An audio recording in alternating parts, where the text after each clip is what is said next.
Well, welcome again, everyone, to Insight Meditation Community of Charlotte. I'm excited about talking with you this evening, and I'm longing to be together again, and we're kind of feeling that a little bit. So tonight I'm going to talk about an unusual subject. You might think of it as unusual because it's faith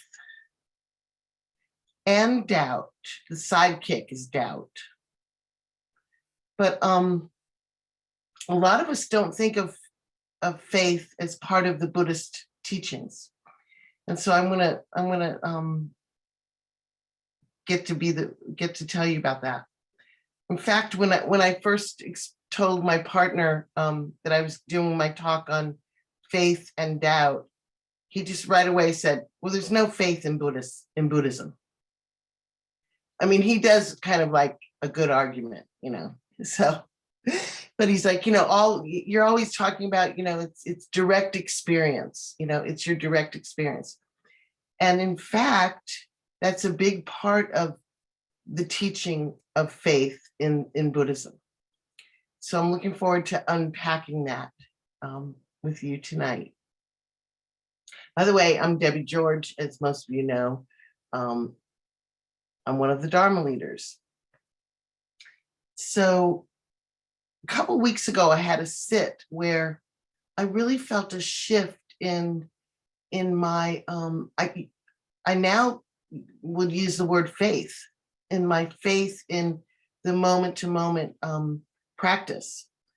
And I sort of over the years have noticed, as we all have, as different shifts that arise as a result of the practice.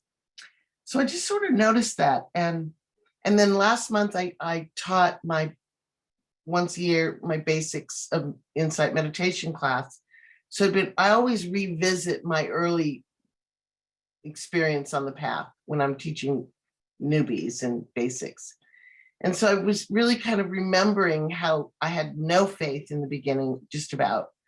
I really, the last thing I wanted to do was meditate because it was just a scary place and just too hard. And I really just I didn't trust the practice, and I didn't have faith.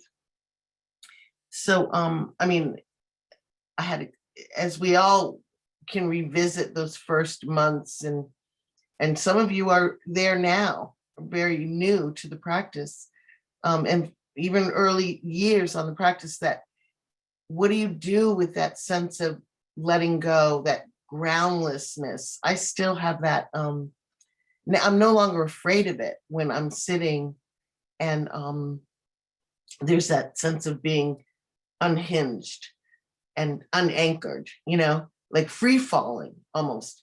And now I know that that's letting go of that controlling mind, that controlling ego mind, that the thinking mind. It takes a leap. It takes a leap of faith to let go of that and to just be present to awareness here and now, and learn to trust that.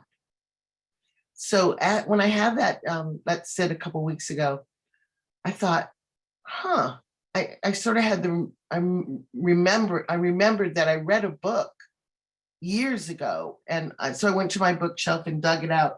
And it's a book entitled Faith, Trusting Your Own Deeper Experience. And it's by Sharon Salzberg. And I read the book and found it interesting. Now that I've prepared this talk and I've reread a lot of the book again, it has more meaning to me. This was years ago that I read it. So anyway, I'm going to give you a quote from the book.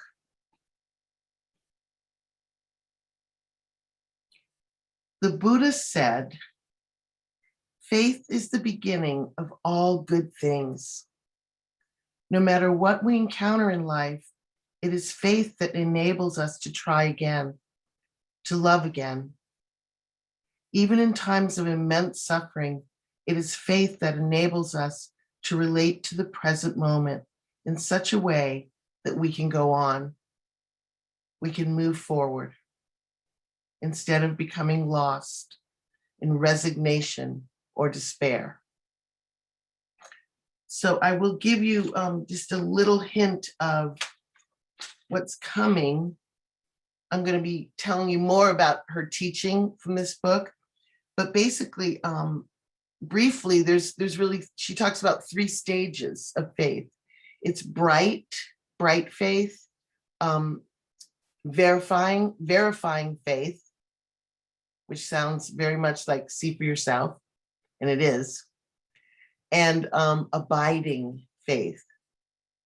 So we're gonna look at all those, and of course, as well as faith's sidekick, doubt.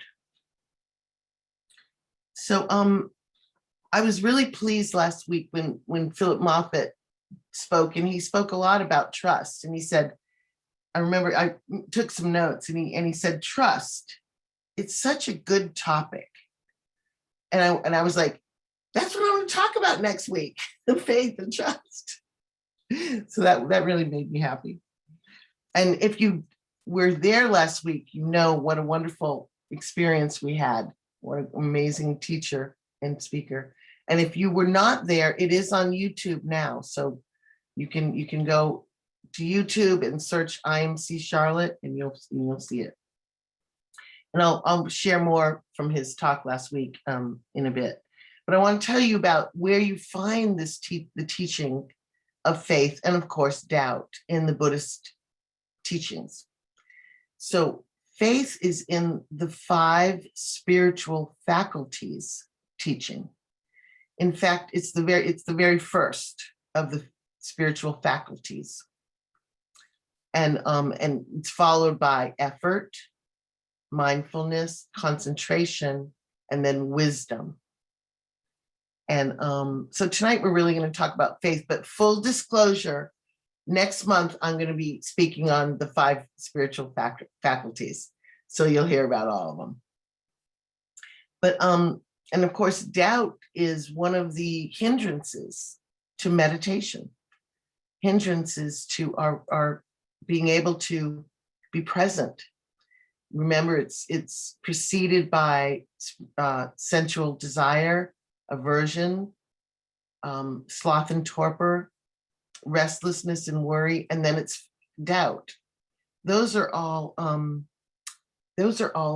bodily experiences, the first 4 hindrances. The 5th, doubt, is mind. It's a mind experience. And we're going to talk, I'm going to speak tonight about how to work with it, how to work with it so that we can develop more and more faith in our practice. So knowing about these teachings really supports us, supports our journey in less reliance on the reactive thinking mind and more on the intuitive, intuitive awareness mind. So as we learn more about faith and doubt, we can recognize them, and we can feed the faith, and we can work with the doubt in a way that diminishes it without pushing it away. We befriend it, really. So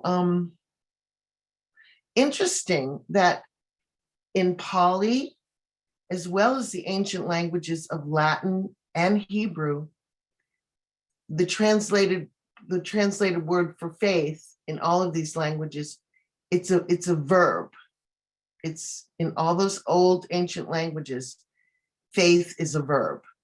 So it's something that we do. It's an action.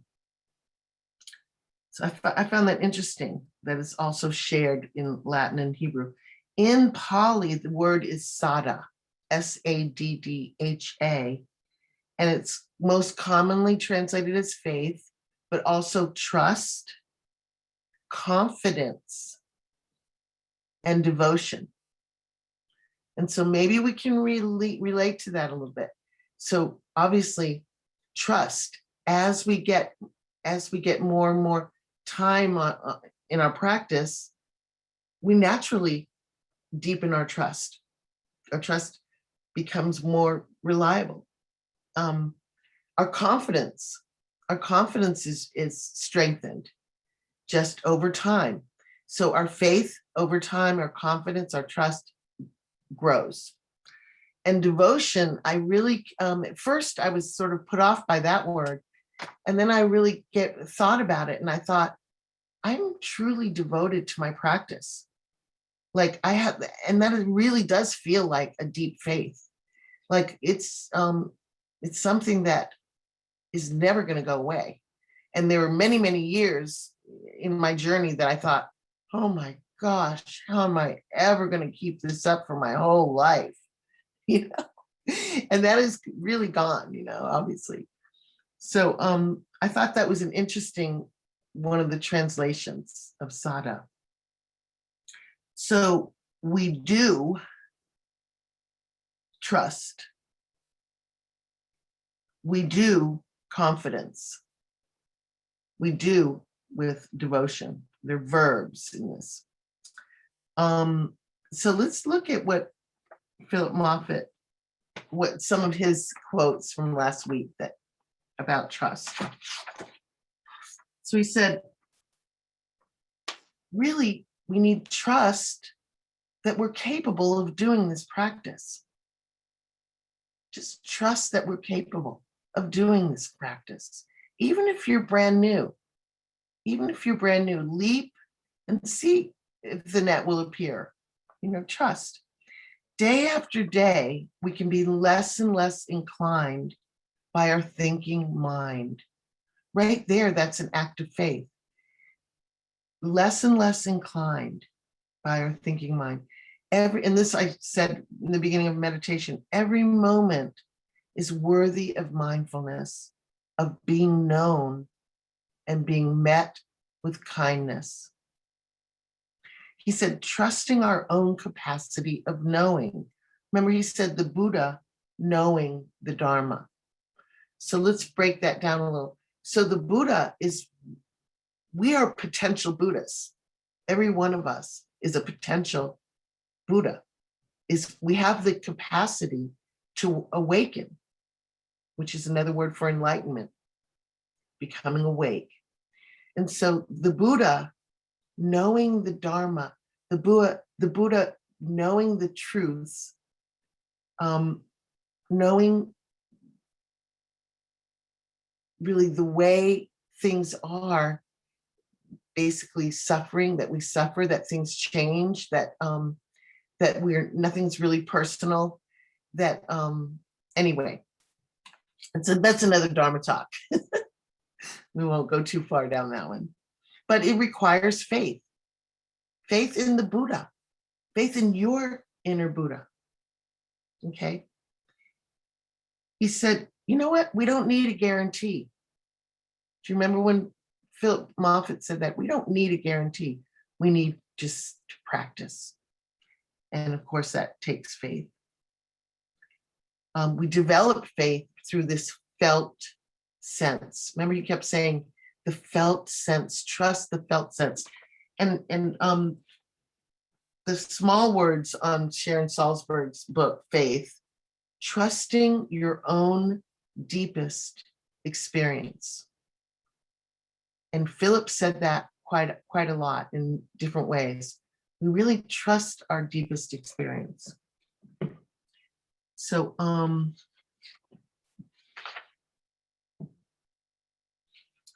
let me tell you now a little more about the 3 stages of faith.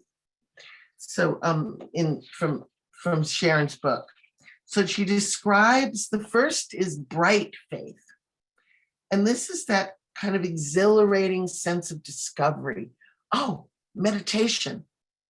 Oh, wow, I can try this out. And she says, you know, it makes for a wonderful beginning to a spiritual journey, but she cautions. She says, intoxicated by the vision of possibility laid before us is by bright faith. We can slowly chase one dream after another. So I've known so many people who've started and left it for some other thing that might bring them ease or peace. And nobody's saying this is the only way up the mountain. There are other ways up the mountain. But it's very kind of intoxicating, this first kind of bright faith that we're all in, kind of we're green. We don't really know what we're all in for. And then we sit and ooh, where's the peace? Where is that ease and bliss? Maybe I'm doing it wrong. Doubt. Maybe, I surely couldn't have gotten those instructions right, because I'm sitting here, I'm not having peace. I'm having all kinds of stuff coming up, all kinds of difficult emotion, and so there's doubt, lots of doubt in the beginning, especially. But as we continue, because even in the early months, didn't you notice some shifting? Like, it's so hard, it's so difficult. It really takes courage and faith to do this. But you know what? I am starting to see some changes. I am starting to see some shifting. I remember early on noticing some, positive changes, subtle, but they were there. So as we continue, we move to verifying faith. Now, this is her quote: faith grows only as we question what we're told, as we try the teachings out by putting them into practice to see if they really make a difference in our lives. Ehipassiko, remember the Buddha would say, see for yourself. This is, she says, this is faith that's verified through our doubting, our questioning, and sincere effort to see the truth for ourselves. So this is verifying faith. We're seeing the direct experience and we're strengthened by it. The last of the three is abiding faith. She says, then as we come to deeply know the underlying truths of who we are and what our lives are about, I'm not saying we know it like crystal clear, by the way, but she says, abiding faith arises. It arises. She quotes theologian Paul Tillich. He defines this kind of faith as alignment with our ultimate concern, those values to which we are most devoted. And there's that word devoted, devotion. It's another translation of sada, most typically translated as faith.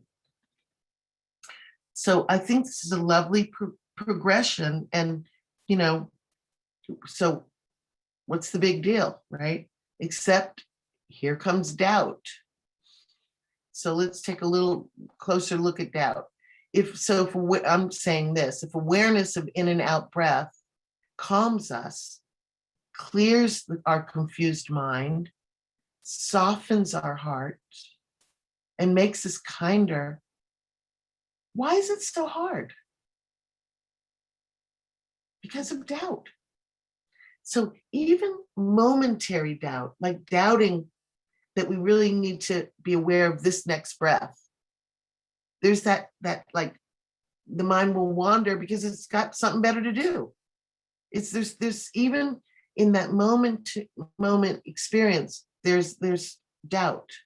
Really, I think for a lifetime of practice, I don't know anybody who says, oh, I don't have any more doubt.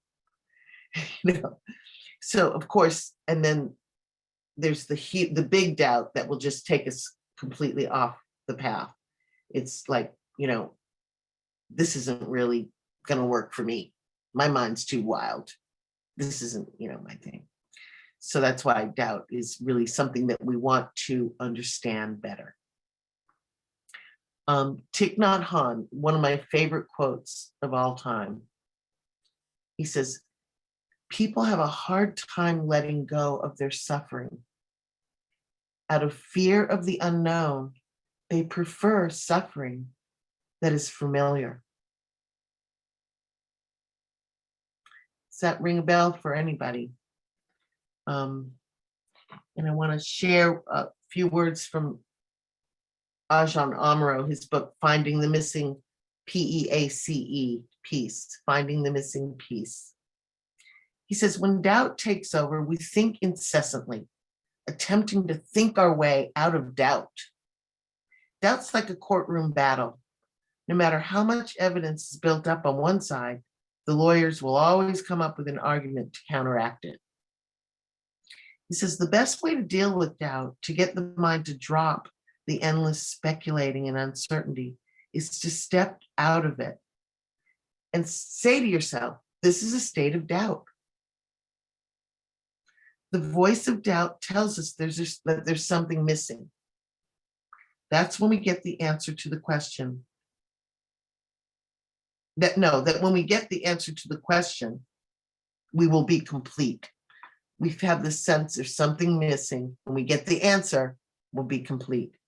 So in short, in a nutshell, the instruction is to just simply recognize doubt and say, this is just doubt.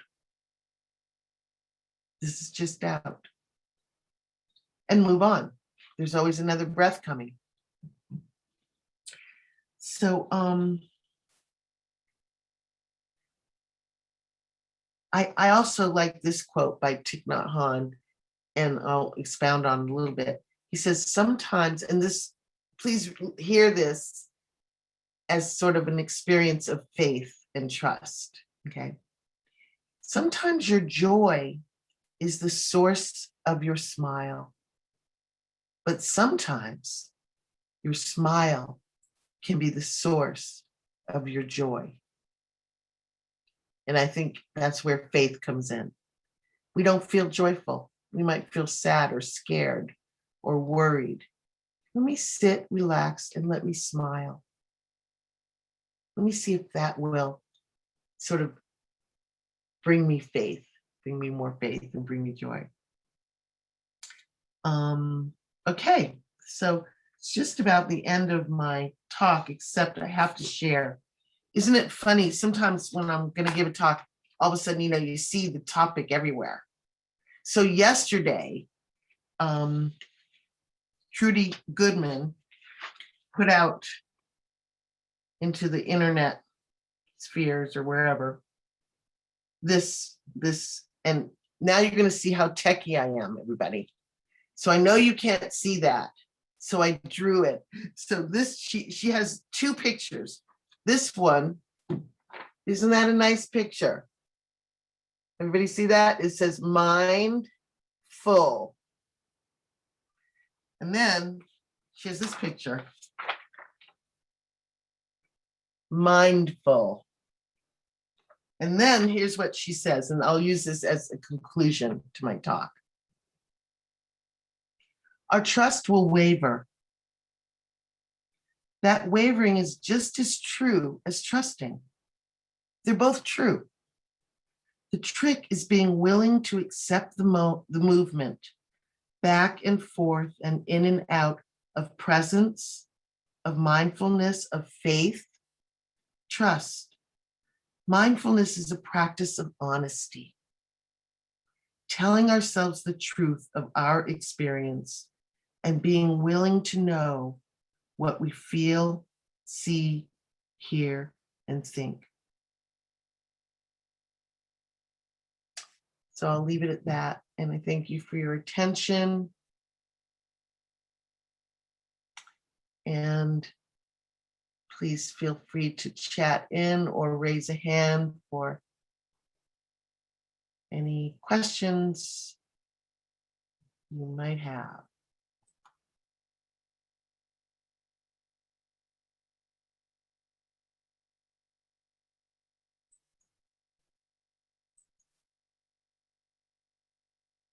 Lots of us like to say when we don't have questions, wow, I did a really good job, didn't I?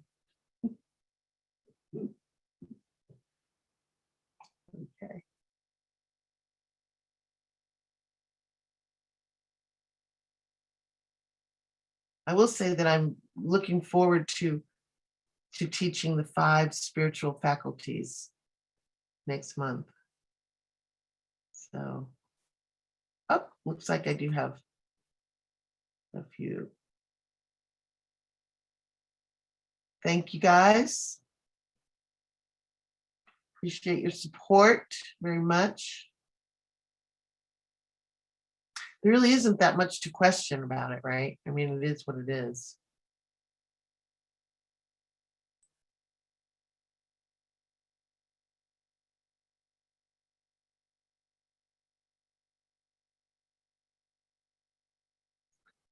Okay. I think we'll just leave it at that.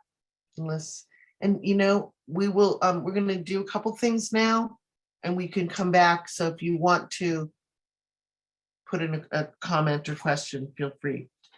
So we have first a special announcement coming your way. And it's going to be given by Ward. And so Ward, I think, we're co-hosts. I'm unmuted. There you are. You're unmuted. There you are. So thanks, Debbie. So this is more than an announcement. I want to call it an accomplishment. And, it's the end of the evening, but in the 12-year life of our Sangha, there are few accomplishments that have been more important. And so I just want to take a couple minutes and talk about this accomplishment. So on May 14th, 2019, almost 2 years ago, 5 aspiring Dharma leaders gathered for the first class of IMC Charlotte's Dharma Leader Training Program. And one of those had to withdraw because of family and work responsibilities. One, our dear friend, Bob Bushhorn, died during the program, but the other 3 completed this training. And so this past Saturday, Thea Powers and Larry DeWalt and Denise Owens celebrated their graduation. And the teachers, that is Clyde and Debbie and me, recognized them with a ceremony and certificates and meditation bells. And the other Dharma leaders, Joy and Alexis, attended some of the program sessions, and Alexis was able to be there also for the graduation. So the next time you have an opportunity, take a moment and congratulate Denise and Larry and Thea on this accomplishment. And I'll say one more thing. Larry and Thea have been approved by the board of IMC Charlotte as new Dharma leaders. So you will begin to see them on Wednesday nights. Due to her other many responsibilities with the Sangha, Denise has not asked to assume that role at this time. And the group of the 5 of us Dharma leaders are delighted that we're going to have this infusion of new talent and new energy. So join with me, if you would, in bowing to Denise, Larry, and Thea.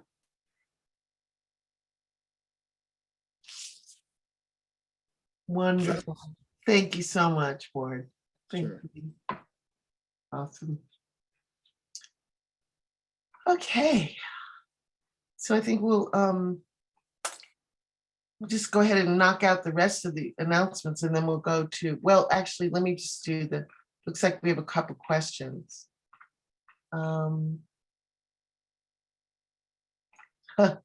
Yes, faith and doubt are like brother and sister. They are both family. You got that right. And seems to me we fear uncertainty, but in a moment of witnessing, knowing doubt, we do have that moment of certainty that this is doubt. Absolutely. Thank you for that, Denise. And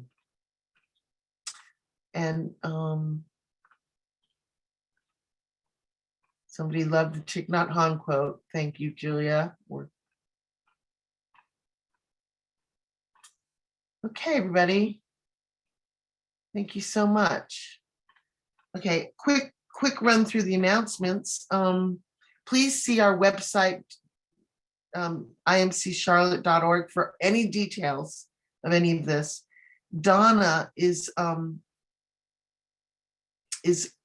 we hope we want to encourage you to support us. It's been, tough without being in person.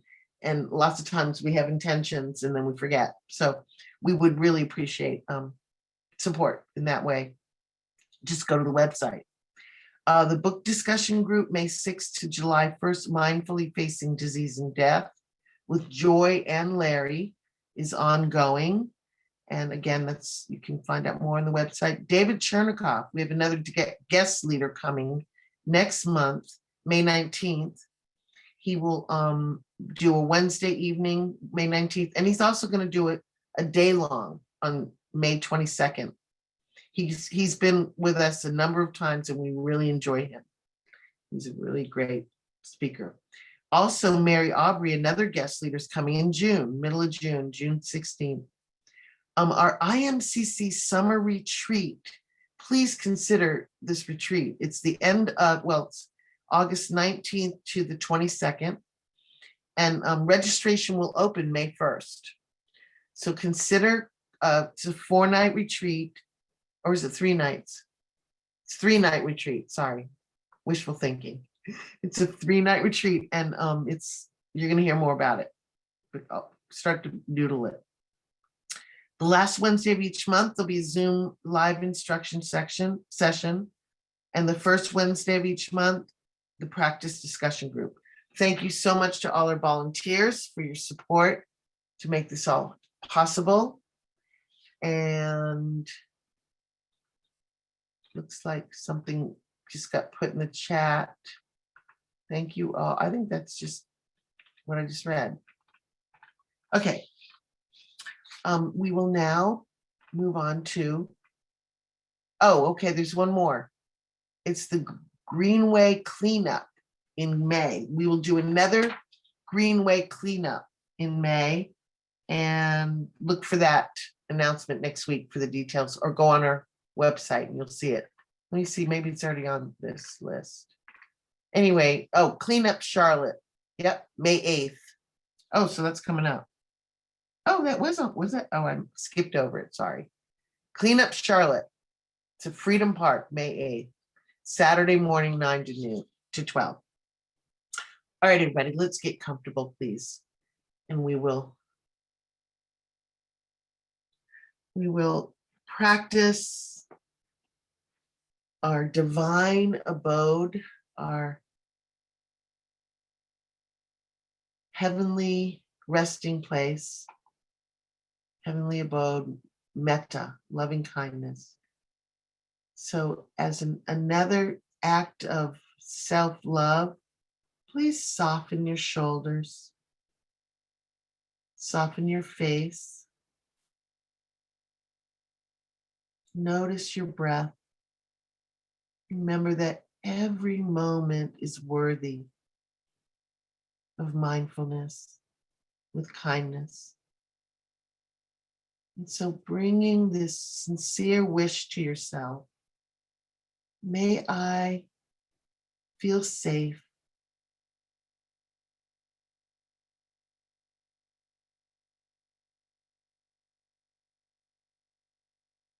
May I feel protected and safe from inner and outer harm.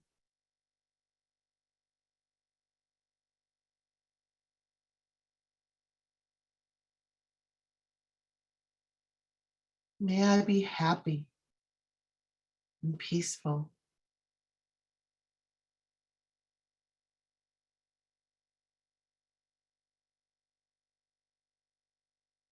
May I have physical happiness.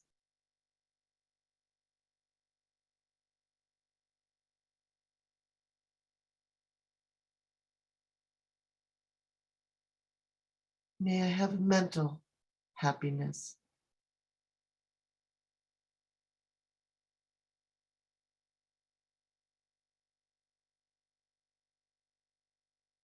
May I be free from stress, free from any suffering.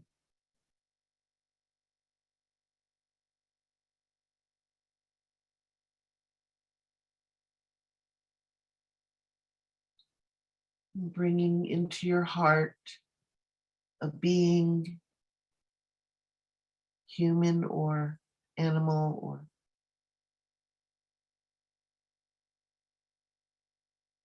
still alive or past. May you feel safe and protected.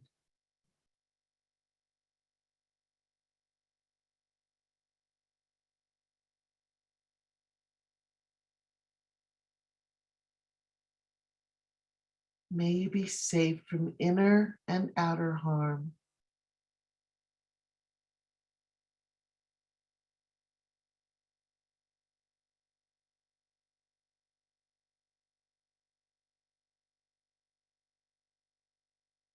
May you be happy, peaceful.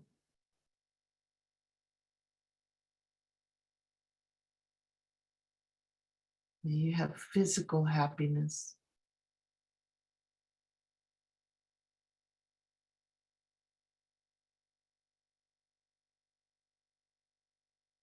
May you have mental happiness.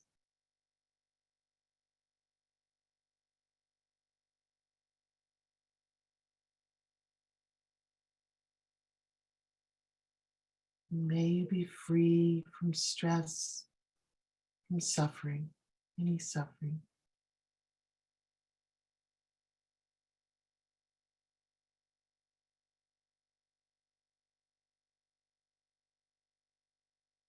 Now directing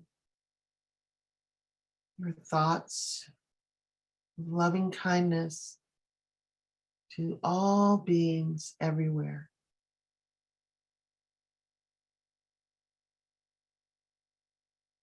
including ourselves in the Zoom room.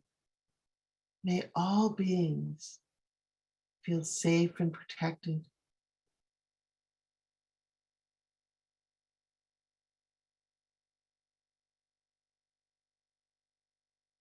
May all everywhere be safe from inner and outer harm.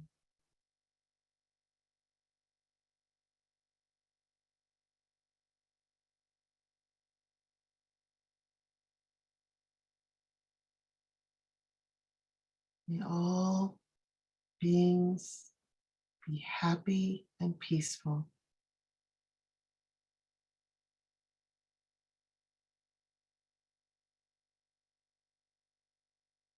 With physical happiness,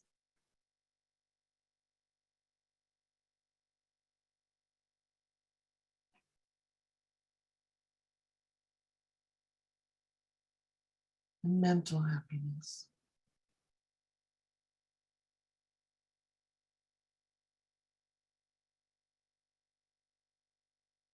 May all everywhere be free, free from suffering.